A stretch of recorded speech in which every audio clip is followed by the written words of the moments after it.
Alright guys, welcome back to another video. So we're still working on the pie cupboard here. You can see I've got it all broken down on the bench here because what we're going to be doing in this video is finishing the inside of it and gluing it up. So before we can do our doors, drawers, or the tabletop, we need to make sure that this thing is glued up and in its final form so we can actually reference those parts off of the finished piece. And so what we need to do before we can glue this thing up is to finish all of the interior pieces. So our shelves already have one coat of finish on them, but I want to go through and do another coat of finish. Our walnut side panels, they need to be fully sanded and finished. All of our interior faces of our pieces need to be sanded and finished. Now, there's a few areas in this that I'm not going to touch until after this is actually glued up. Mainly the outside of our vertical legs. And so on our legs, we've got these outer sections where we're going to be putting the dowels in once this is glued up and we've got everything holding together well. And so I don't want to go through the process of cleaning this up with the hand plane, applying finish and all that right now because it's just a waste of time because we're going to be taking a lot of that off when we go in and clean up these dowels. So it's better to save that until after we've actually done the glue up and glue the dowels in. And so one of the big things I want to make sure I do is finish both sides of these walnut side panels because it's a lot harder to get in and apply finish into these grooves in here once this whole thing is glued up. It's really hard to get in there and do that. The other really important thing is to go in and add chamfers to all of our exposed edges just to slightly break them so they're not sharp and they have less chance of cracking or chipping if something's bumped into them. You know, you're walking past and your keys hit them or another piece of furniture gets pushed up against it really hard. Having a nice lightly chamfered edge will just make sure that that edge doesn't break.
Alright, so all of our pieces have this beautiful glassy finish to them. You can see that reflection from the light there. That is exactly why I love a hand plane or scraped finish. And then also you guys saw me doing in the video there was burnishing it with hand plane shavings. Now, someone left a comment on my video that's actually doing pretty well right now, which is the where I built the old style settle, or the ash settle. And they said that they're afraid of using steel wool on a lot of their projects, whether it's open grain or closed grain. And so I replied to them that I don't actually use steel wool anymore, and I highly suggest that you don't use steel wool in any wood project, because what I ended up finding was that the steel wool, initially it does a really nice job of burnishing the wood, but as it breaks down, which is the whole point of steel wool, is that it breaks down and reveals new sharp edges, those leftover little bits of metal get ground into the grains of the wood. And so by using hand plane shavings from the wood that you're planing, you can actually get a really nice finished burnished surface. It's very smooth, it's got that glassy sheen to it. It just overall looks really, really good and does mimic a high grit sanding. We're talking like 300 or 400 grit sanding. So it does do a good job of smoothing out the surface too. And so if you've been around my channel at all, you'll know that I love tried and true finishes. This isn't a sponsored thing. They're just really nice finishes and I like talking about them. So the one I'm going to be using on this one is tried and true, the original mix, which is boiled linseed oil, or polymerized linseed oil, and beeswax. So it's a really nice soft finish coating.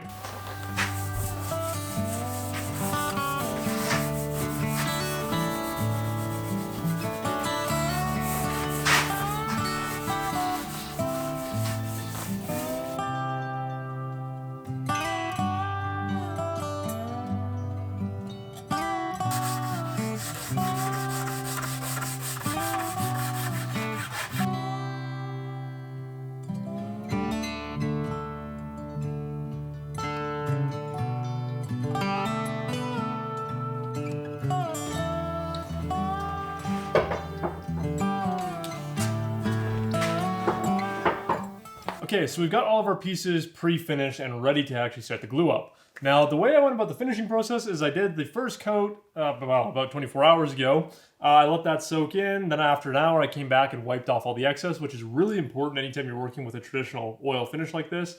Your modern stuff like polyurethane, armor seal, all that, you don't have to worry about wiping off the excess. But anything that's boil linseed oil or tried and true oils, you need to come back after that hour and make sure you wipe off all the excess. Otherwise, this will literally never dry well. It'll eventually dry, but it'll take years to dry. And so after 24 hours, I came back in, applied a second coat of oil to all these spots, waited again an hour, came back, wiped it all off, and now we're gonna do the glue up. And so this is one of the best ways I've found to do glue ups with fine woodworking furniture because you don't wanna have glue squeeze out affect your final piece. So there's two benefits of pre-oiling or pre-finishing your pieces before you do the glue up. First off, glue doesn't stick as well to the oiled surfaces, so it's much easier to get off with a chisel if you have like squeeze out bubbles. Also, if you have any drips or you have any areas where you wipe a little bit of glue on, you don't have to worry about that staining the wood. Because we've all had it happen where we've gotten a little bit of glue on a piece of wood right before we went to finish it. You know, after you've done your whole glue up, you haven't noticed it, and then you go to finish the project and you have a really ugly glue stain. So by doing this, it guarantees that I don't have any of those glue stains showing on the final piece. And so the way we're going to go about doing this glue up is we're going to start with our side frames. And the reason for this is because I want to make sure I can get that walnut panel nicely centered and framed in those frames. And so I explained this when we were making the walnut panels, but the way we're going to do it is in the top and bottom groove of the side frames, we're going to put a little dab of glue, not a lot, just a little bit, and that will just tack our panel in place and give it a point to kind of stay to. Because the problem is if you don't tack it in just lightly with a little bit of glue, it's always going to drop to the bottom. So then your bottom and your top reveals are going to be very different looking. So it's just adding a little bit away. As that dries, it'll then cure up nicely and hold that panel there and still allow for all that wood movement that we want. And so then once we have our side frames all glued up, everything's holding together nicely, we're then going to go and glue up our face frame or our front frame. And the reason we're going to do it this way is because once we have the sides glued up, it's very easy to make this thing freestanding when you're putting together the front frame. Because the problem with the front frame is when you're trying to put those very long pieces together, line them up in the mortise and tenon, and do all the clamping in that, there's two ways to do it. You can either do it laying on the ground, which is not great, or you can try and do it standing up, which is also kind of challenging because it wants to wobble back and forth.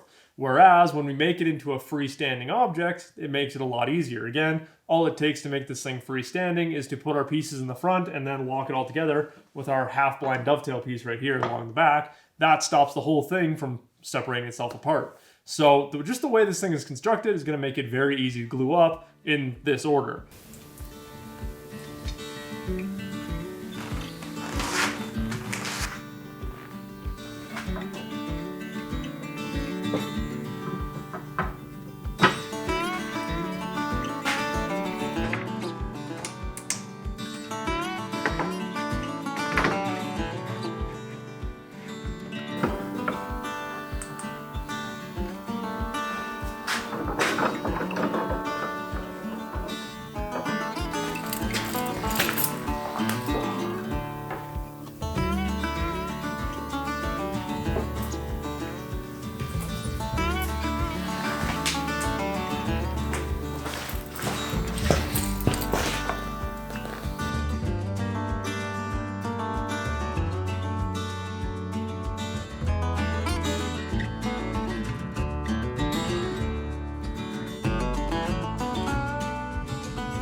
Alright guys, so we are almost done with this video. We just have to get some finish on the outside of this thing and then we'll be good to go. So we've got it all nicely sanded smooth, and if you're wondering why I had to sand this area, it's just purely because trying to get the hand plane, get a good grip on it on the outside here is just kind of difficult, and you got to be very careful not to go over the edges here, otherwise you'll rip out the grain.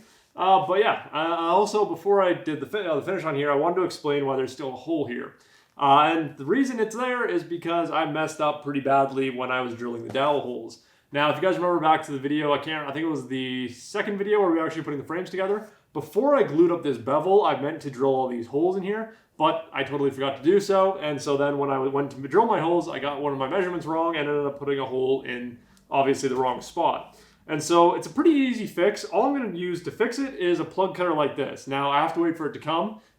Because it's going to take, 3 or 4 days to get here. I had to special order from Lee Valley because they don't stock them in stores or something. And so the reason I'm waiting for the plug cutter to come rather than just putting a dowel in there is because with a plug cutter, you can cut into the face grain of wood and it gives you face grain on the end of the plug that you're cutting. Whereas a dowel, you have end grain. So the rest of these dowels, they all have end grain. They all look like end grain. They're all very obvious. So what I want to try and do here is put in a plug with face grain on it. That way you really will never notice the difference unless you really get up close to it. And so I do still have the offcut of this piece. I've got it sitting on the bench. I kept it very specially for this exact circumstance because as soon as I messed up, I ran to the scrap bin and grabbed the offcut piece. So I should be able to get pretty much a perfect match off of the grain coloring. I just have to find a good area of that offcut to match this grain, this section of grain.